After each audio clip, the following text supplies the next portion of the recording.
It's time to take a look at what's happening around Wyoming for Tuesday, September 16th. I'm Wendy Kaur, bringing you headlines from the Cowboy State Daily Newsroom, brought to you by Wyoming Interventional and Vascular Associates. WEVA offers the best solution for treating tired, aching, and swollen legs at Wyoming's only IAC-accredited vein facility. With virtually no downtime and minimal risks, if you're ready for relief, see what WEVA can do for you. Schedule a consultation at caspermedicalimaging.net/WEVA. A Wyoming state legislator and at least one parent say that it's inappropriate to allow a male custodian at a local elementary school to cross-dress on the job and be called by she, her pronouns. House District 38 Representative Jamie Leon of Casper lobbied the Natrona County School District Board last week regarding this issue. Cowboy State Daily's Dale Killingbeck reports that Leon's stated purpose was to ask the school board what's happening with the staff member and if they are willfully neglecting state law. The state rep in Casper, Jamie Lean, appeared at the school board last week voicing concern about a cross-dressing custodian who, when kids started the new school year, asked students to call them by she, her pronouns and also dressed as a woman. And previously, this parent is saying her 10-year-old knew him as a man. So on Facebook, there's a firestorm that has been created. The parent's Facebook post about the issue drew 430 responses, with many supporting her stand and others challenging her for calling out the custodian and raising the issue. Researchers have confirmed the presence of kissing bugs that carry a deadly disease in Wyoming. Kissing bugs can carry a parasite that causes the Chagas disease, which leads to irreparable heart or digestive problems if the disease is not caught and treated early enough. Cowboy State Daily's Renee Jean reports that while the Wyoming Department of Health has not yet seen any instances of Chagas in the state, kissing bugs have been confirmed in at least 32 states so far, including right here in Wyoming. Its symptoms are kind of similar to the flu or a cold, fever, aches, pains. You know, we've all had that with various colds. Most people aren't thinking, maybe I should be thinking about Chagas. There's several species of this kissing bug. They're not going to try to feed on you while you're awake. They wait until you're asleep. The rest of you's probably covered up, right? But your face is right there. And the lips are very blood-rich, thin skin, easy for them to get a nice meal, and so hence the name kissing bug. The CDC says the parasitic disease is often fatal if not treated and can linger in a body for years. The first day of fall isn't for another week, but the first signs of winter can already be seen covering the highest points of Wyoming. Drivers making the Monday morning commute over Togety Pass were greeted by a flurry of light, wet snow near Wind River Lake. Cowboy State Daily's Andrew Rossi reports that shorter days and longer nights are contributing to snow-friendly conditions. Getting snow on Togety Pass or in the Beartooth Highway, that's not unusual for mid-September. I think the thing that stresses people out is this the trendsetter? Is this the change that's coming? And from what we're looking at, probably not. That seasonal change where it is going to get colder and snowier probably isn't going to happen for another few weeks. So getting snow at the highest points of Wyoming in mid-September when days are getting shorter, nights are getting longer, and temperatures are getting cooler, that's just par for the course in mid-September in Wyoming. A dusting of snow has already been spotted in mountain ranges across western Wyoming, and between 1 and 6 inches of snow is expected to fall on the Beartooth Highway between Monday night and Wednesday. The widow of the Wyoming businessman who kick-started Turning Point USA announced a $1 million donation to the organization on Sunday in the wake of group leader Charlie Kirk's shooting death and his wife's tearful response.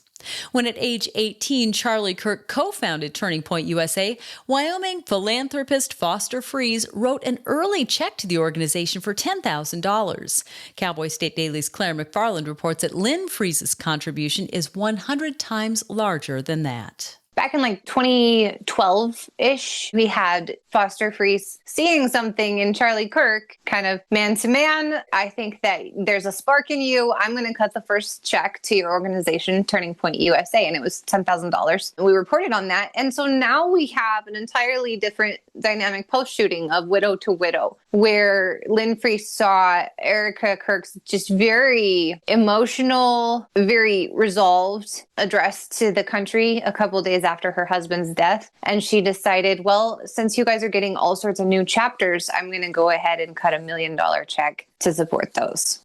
Charlie Kirk's podcast producer on Sunday announced that TPUSA received more than 32,000 inquiries over the weekend to start new campus chapters.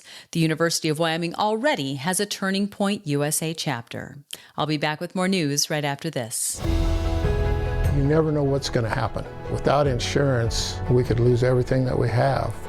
First State Insurance is here to help protect you and your livelihood. We protect the most important things in your life. What I appreciate about First State Insurance is for someone to have my back when we have a claim. First State Insurance looks forward to growing in our surrounding communities. A Laramie County landowner who's against a massive 170 wind turbine project says the giant wind turbines have a negative impact on earthworms. Ryan Schneider believes wind turbines create vibrations that could potentially lead to the displacement of earthworms, making them easy prey for birds and other predators, which leads to soil erosion. Cowboy State Daily's Jackson Walker reports that Schneider relayed these concerns to the Laramie County Planning Commission, where he was one of among roughly 100 community members who gathered to share their thoughts on the proposed Laramie Range Wind Project, which would bring as many as 170 of the turbines to the area. There's actually some scholarly research to back this up, that vibrations created by wind turbines have a negative impact on earthworms, and the abundance of earthworms, as they put it, was more concentrated in the places that was farther away from the wind turbines, the peripherals, rather than closer to it. If the worms are impacted, then that'll impact the birds, and then if the birds are impacted, then it might impact other stuff. Specifically, too, we talked about like insects, and so I guess insects can be disturbed by these as well. The commission will ultimately get the final say in whether the project is permitted to proceed. Picture pulling into Evanston, Wyoming with your side-by-side loaded on a trailer, opening your Onyx mapping app, and discovering dozens of off-road trails within reach. But there's a problem. Getting to many of these trails means navigating around I-80, which cuts right through town.